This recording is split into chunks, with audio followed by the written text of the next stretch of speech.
प्रश्नावली 3.1 का पांचवा प्रश्न देखते हैं। पांचवा प्रश्न इसमें दिया हुआ है, एक आयताकार भाग जिसकी लंबाई चौड़ाई से 4 मीटर अधिक है का अर्ध परिमाप 36 मीटर है, भाग की विमाई ज्ञात कीजिए। आयताकार जो भाग है आपका, उसकी विमाई यानी कि लंबाई और चौड़ाई कितनी है उसकी, ये बतानी है आपको इसमें प्रश्न के अंतर्गत।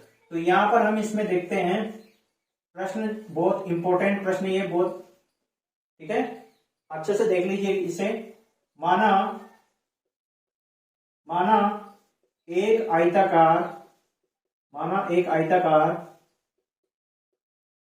भाग की लंबाई, हम मान रहे हैं कि ये x है, आपके पास x मीटर है ये आपकी, ठीक है।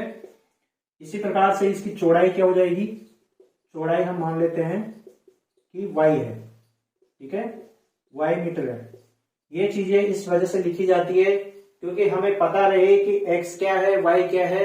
x और y के रूप में प्रश्नावली यही है, दो चर कौन से, x और y, इनके आधार पर समीकरण बनाकर हम हल कर रहे हैं। यहाँ पर लंबाई x है। अब प्रश्न में जो कहा है उसके अनुसार यहाँ पर हम रखते जाएंगे। तो प्रश्नानुसार प्रश्न में ये कहा है कि जिसकी लंबाई को हमने क्या माना है, x बराबर चौड़ाई से 4 मीटर अधिक है, यानी चौड़ाई क्या है, y है, और इससे 4 अधिक है, ठीक है। अब y को हम इधर भेज सकते हैं, लेकिन यहाँ पर हम इसी प्रकार से रहने देंगे क्योंकि इसी से काम चल जाएगा, और इसे मैं समीकरण नंबर 1 दे देता हूं, ठीक है। इसके बाद में हम आगे पढ़ते हैं प्रश्न को। 4 मीटर अधिक है ये तो लिख लिया हमने प्रश्न के अनुसार। आगे क्या कहा है, अर्ध परिमाप 36 मीटर है, किसका, आयताकार भाग का, ठीक है। तो आयताकार भाग का 36 मीटर है, क्या है, अर्ध परिमाप। तो यहां पर अर्ध परिमाप आपको दिया हुआ है, अर्ध परिमाप ये है 36 मीटर, ठीक है, 36 मीटर दिया हुआ है। अब यहाँ पर 36 मीटर है, तो अर्ध परिमाप का मतलब क्या हुआ कि परिमाप का आधा है, यानी कि हम इसे इस प्रकार से लिख सकते हैं कि परिमाप में अगर हम 2 का भाग दें कुल परिमाप में, तो ये आपका अर्ध परिमाप बन जाएगा, ठीक है, इस प्रकार से। तो ये हमने केवल प्रश्न के आधार पर लिखा है अभी तक। अब हम जानते हैं कि आयत का जो परिमाप होता है वो क्या होता है, उसका सूत्र क्या होता है, तो वो मैं इधर लिख देता हूं आपकी जानकारी के लिए। आयत का जो परिमाप होता है, आयत का परिमाप ये क्या होता है, 2 लंबाई प्लस चौड़ाई, ये होता है ये, ठीक है। आयत का परिमाप बराबर 2 ब्रैकेट लंबाई प्लस चौड़ाई, इस प्रकार से होता है। तो यहां पर हम उसी का प्रयोग करेंगे। पहले इधर लिख देता हूं मैं 2 ब्रैकेट में लंबाई प्लस चौड़ाई, ठीक है। उस सूत्र के आधार पर लिख रहे हैं हम, बराबर परिमाप, ठीक है। इतना सा लिख रहा हूं मैं, यहां पर पूरा नहीं लिख रहे हैं वहां, ठीक है, वहां पर आयत का परिमाप लिखा हुआ है, हम यहां पर इतना सा लिखेंगे। अब मैं इस 2 का भाग इधर दे देता हूं, ठीक है। हमने किसके आधार पर लिखा है, उस सूत्र के आधार पर ये चीज लिखी है, ये तो हमने प्रश्न के आधार पर लिखा है, ठीक है। अब ये चीजें हमने उस सूत्र के आधार पर लिखी है, उस सूत्र के आधार पर हमने ये लिखा है, तो 2 को नीचे इधर ले जाएंगे, तो ये बच जाएगा आपका लंबाई प्लस चौड़ाई बराबर 2 का भाग इधर दे देंगे, इसमें परिमाप में दे देंगे, तो ये इस प्रकार से आ जाएगा, और ये बिल्कुल इसी तरीके से बन गया है। और इसकी जगह हम क्या रख देंगे, 36 मीटर रख देंगे, और x इसकी जगह क्या रख देंगे, x, क्योंकि लंबाई क्या है, x है, तो ये x प्लस चौड़ाई क्या है, y है, तो y, और इस परिमाप की जगह ये रख देंगे, ठीक है। तो यहां से 36 मीटर, इस प्रकार से हमने यहां पर ये रखा है। हमने क्या किया है, यहां पर देख लीजिए एक बार और, ये तो आपको प्रश्न में दिया हुआ था, x लंबाई चौड़ाई से अधिक है, यानी कि y से 4 अधिक है, क्या है, लंबाई, ठीक है। इसके बाद में प्रश्न में दिया है अर्ध परिमाप 36 मीटर है, परिमाप का आधा ही अर्ध परिमाप होता है, तो उसको हमने इस प्रकार से लिख लिया। ये प्रश्न में दिया हुआ है 36 मीटर, ये आपका आयत का परिमाप का सूत्र होता है, ठीक है। तो परिमाप इधर बराबर हमने इधर रख दिया है 2 ब्रैकेट लंबाई प्लस चौड़ाई, इस प्रकार से। यहाँ पर 2 को हम नीचे ले जाएंगे परिमाप के, तो ये आपका लंबाई प्लस चौड़ाई इधर लेफ्ट हैंड साइड में रह जाएगा। लंबाई को हम x से प्रदर्शित कर रहे हैं और चौड़ाई को y से, तो इस प्रकार से हम ये इस प्रकार से लिख लेंगे और ये समीकरण बन जाएगा आपका एक तरीके से समीकरण नंबर 2। ठीक है, अब हम क्या करेंगे, हम यहां पर समीकरण 1 का जो मान है x का, इस मान को हम इस समीकरण में रखेंगे समीकरण नंबर 2 में। तो देखिए मैं क्या लिख रहा हूं यहां पे, समीकरण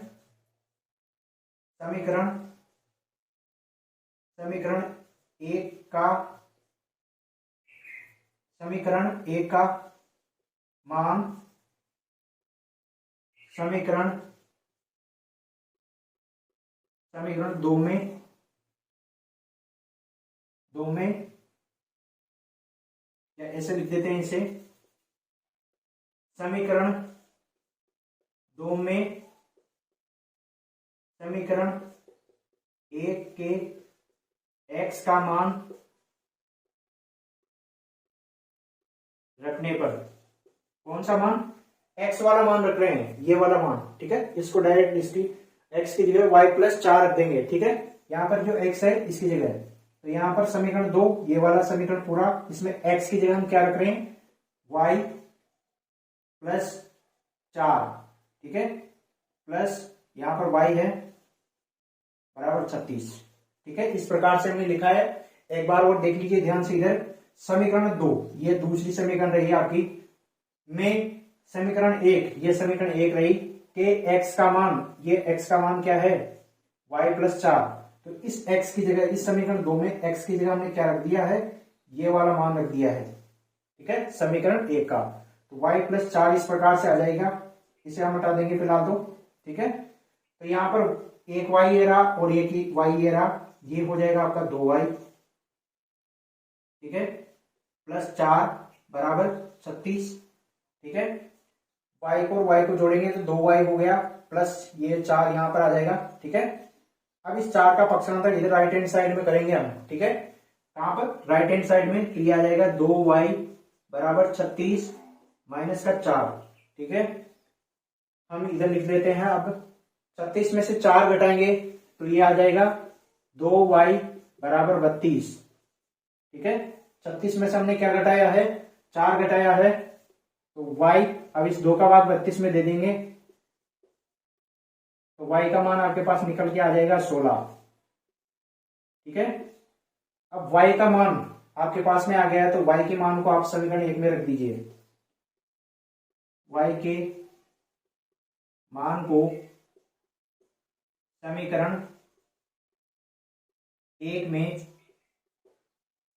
रखने पर, समीकरण 1 में रख रहे हैं। ठीक है, y के मान को क्या कर रहे हैं, समीकरण 1 में रख रहे हैं, ये y का मान हमारे पास आ गया है और यहां पर इस समीकरण में रख देंगे। तो x बराबर y की जगह हमने 16 रख दिया, +4, तो x की वैल्यू क्या आ गई है, 20।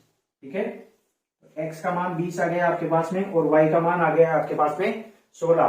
तो हमने यहां पर क्या माना था, x की वैल्यू क्या मानी थी, लंबाई को x माना था, तो लंबाई यानी कि x 20 आ गया आपका, y को हमने चौड़ाई माना था, तो चौड़ाई क्या आ गई है, आयताकार भाग की आपके पास में 16। ठीक है, तो यहां पर हम लिख देंगे, अतः आयताकार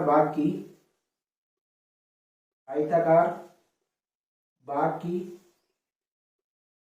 लंबाई यानी कि x ये आ गया आपके पास में 20 मीटर। ठीक है, और चौड़ाई क्या आ गई है, चौड़ाई यानी कि y क्या आ गई है आपके पास में 16 मीटर। तो इसकी विमाई यानी कि लंबाई और चौड़ाई ज्ञात करनी थी आपको प्रश्न में। इस प्रकार से ये 5वां प्रश्न करना है। बहुत आसान प्रश्न है और बहुत इंपॉर्टेंट प्रश्न है बोर्ड के एग्जाम के हिसाब से, तो आप इस प्रश्न को अच्छे से देख लीजिए एक बार। ठीक है।